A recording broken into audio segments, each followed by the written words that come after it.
আশা এবং জনগণের কাছে আমরা এই আশা রাখছি যে আমাদেরকে নির্বাচিত করবে মানুষ। জনগণ ভোট দিয়ে ওনাকে নির্বাচিত করবে। ব্যবধানটা আমরা চাইছি, আমাদের ধারণা, আমরা যে এলাকায় ঘুরি মানুষের সাথে কথা বলছি, তাতে 10 থেকে মিনিমাম 10 ম্যাক্সিমাম 20 থেকে 25,000 ভোটে আমরা জিতবো এই আশা আমাদের আছে। বিজেপি, ভারতীয় জনতা পার্টি, বিজেপিকে মানুষ এদান এমএলএ হিসাবে নির্বাচিত করবে এবং আমাদের যে বিজেপির প্রার্থী সুকেন কুমার বাগদে, উনি অতি ভদ্র এবং অতি বিভিন্ন পরিবারের জন্মগ্রহণ করেছে। উনি লোকের সাথে, মানুষের সাথে কথা, সব ধরনের সাথে পরিচয় আছে। প্রথম জীবনে ওর জেলা পরিষদের মেম্বার, তারপর দু টার্ম উনি বিধানসভার এমএলএ ছিলেন, কিন্তু ওনার মানে পরিষেবা খুবই মানুষ কম পেয়েছে। উনি এখন এই 2026 বিধানসভাতে প্রার্থী হয়েছিল। তারপরে উনি এসেছিল, প্রচারে গিয়েছিল মোটামুটি গত সপ্তাহে জিপিতে যোধপুর গ্রামে মিটিং করি উনি যাচ্ছিলেন কোকগ্রাম বলে একটা গ্রামে। আমি ওখানে দাঁড়িয়েছিলাম, আমাকে দাঁড়িয়ে আমাকে বললাম, উনি মানে দুশ্চিন্তা, আমার সঙ্গে কথা বললো, তো উনি দুশ্চিন্তা যে আছে দেখলাম, কারণ ওই মর্মত, এবং উনি প্রার্থী হয়ে মানে বিভ্রান্তে পড়েছে। আর ওনাকে মানুষ গ্রহণ করবে না।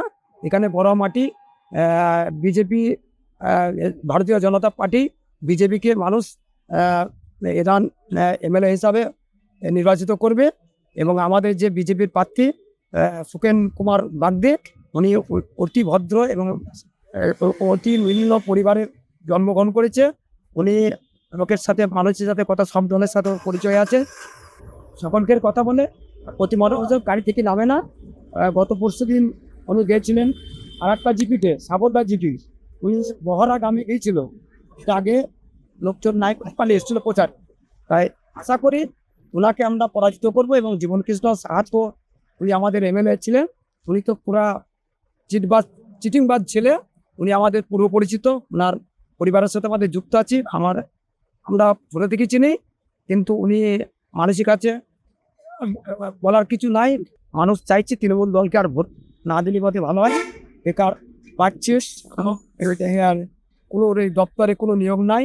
আশা এবং জনগণের কাছে আমরা এই আশা রাখছি যে আমাদেরকে নির্বাচিত করবে। আমাদের প্রতিটা অঞ্চলেই লিড হবে, 2-1টা অঞ্চল হয়তো সমান সমান হবে। যেমন আমার বাড়ি সাউলপুর জিপি, সাউলপুর গ্রামে মোটামুটি 1100 সামথিং ভোটার আছে, তা মোটামুটি 1000 পোল হবে। মোটামুটি 900-র কাছাকাছি আমাদের বিজেপি প্রার্থী ভোট পাবে। ব্যবধানটা আমরা চাইছি, আমাদের ধারণা, আমরা যে এলাকায় ঘুরি মানুষের সাথে কথা বলছি, তাতে 10 থেকে মিনিমাম 10 ম্যাক্সিমাম 20 থেকে 25,000 ভোটে আমরা জিতবো এই আশা আমাদের আছে। এবং হিন্দুরা ভোটটা ভয়ে দিত না, সেই কিছু কিছু গ্রামে হিন্দু মুসলিম উভয় পাস করে। সেই হিন্দু ভোটারটা ভয়ে আতঙ্কেই ছিল। তা উনি দলে জয়েন করার পর থেকে, এবং আমাদের যে শ্রদ্ধেয় আমাদের বড় ভাই তাকে ডালিমদা, আমাদেরকে মানুষ করেছে, আমাদের বাবার তুল্য ওনার, আমাদের 24 ঘন্টা পার্টি হোল টাইমার হিসাবে